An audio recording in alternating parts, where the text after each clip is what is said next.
Right, so we've got a Mark 8 Fiesta ST in today for a few bits actually. Full lowering kit, service, we're doing LTR plugs and oil and filter. It's already got a mount tune air filter in it. We're also doing rear disc and pads as well because the pads on the rear are literally on the metal. So I'll get it up in the air, get the oil draining out of it. Now it's run up, get the wheels off, and then we'll take you along for the ride and show you what we're doing. Right, I just thought I'd show you why we're doing rear disc and pads before I take them apart. You can see that one's pretty close. And if we go this side, it is literally non-existent. There is no meat left on that pad at all. So we'll get all them stripped apart, get them cleaned up. I'll show you how we clean them up and then get the new ones fitted.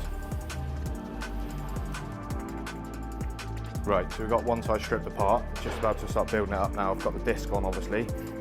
Just want to show you a few things that we do. You need to make sure you're cleaning the pad sits on the caliper on the back of these Fiestas. So we need to make sure we're cleaning that, else it's not going to slide properly. In regards to when you wind the caliper back, you can see that there's like a raised bit there on the caliper. That lines up with the divots where your wind back tool goes, so that when the caliper comes back out and sits in the back of the pad, there's a pin on the back of the pad that lines up with. So that's to help you and aid you get it in the right place. As you can see, you've got the pad carrier here all cleaned up. So we'll grease that and then we'll grease the pad as well before they go in to make sure nothing seizes up in the near future. Like I say, discs on, I've cleaned up the back of the wheel so we've got a nice mating surface and you're not getting anything stuck behind it and you're torquing the wheel up against the disc and the hub rather than torquing it up against dirt and then it can potentially come loose. So yeah, we'll get this side built up and then we'll pull the other side apart and do the same. Right, so what we're going to do now is drop you into a little time lapse and speed things up a little bit whilst we do this side of the brakes, and you can just see the process we go through. It's not massively exciting, but it's something a little bit different.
Right, so you find us underneath now, we're just fitting the rear springs. The old ones are out, new ones are in, obviously eye-back lowering springs. So all we do for that is just take out the rear shock bolt, or the lower shock bolt, sorry. And that allows the rear axle to drop down. We just put a transmission jack on it so you can do it safely and it doesn't drop and damage anything. The only thing to be a little bit careful on these is the adjuster for the headlights, well, the headlight leveler. I just take the bolt or the nut off the bottom of it and just allow it to flop round until I've got the axle back up, so that doesn't get damaged, rather than trying to pop off one of the ball joints on the end of it and damaging it. It's just easier to take the nut out and then we can jack the axle back up, put the bolts back in, and then we can bolt that back on, and we don't have any trouble with it. So yeah, that's the rears pretty much done. Just put the bolt in this side. Just easier to do it with the transmission jack, it saves anyone straining and struggling. So we'll get them nipped up and that's it, done for the rear. And we'll move on to the front. I've done the oil and filter, that's done. So just got to put the front lowering springs on and we're all done. Right, so a little catch up. We've now got the front springs fitted. This one obviously isn't on the car, they've just finished fitting this one. Like I've said in previous videos, I always mark everything so you know where it's got to go, where it's got to go.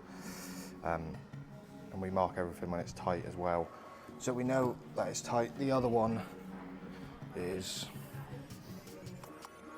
already fitted in. I haven't buttoned it up yet. I've got the drop links put on, brake hose to connect back up and so on and so forth, but I've just got it lifted in and bolted into the turret.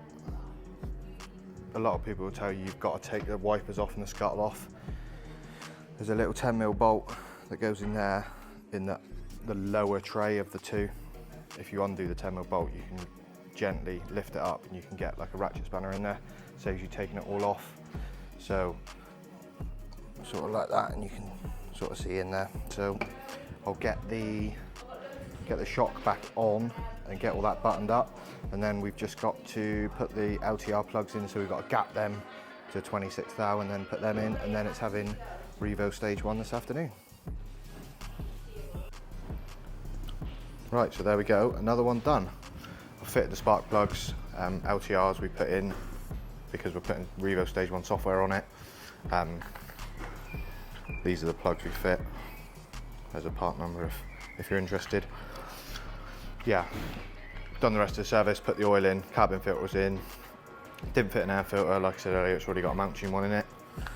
So yeah, just basically road test now, and then loads of software on, data log, do all that jazz, and then it's good to go. So another one finished, looking good. And don't forget to like, subscribe, bell notification button, and we'll see you on the next one.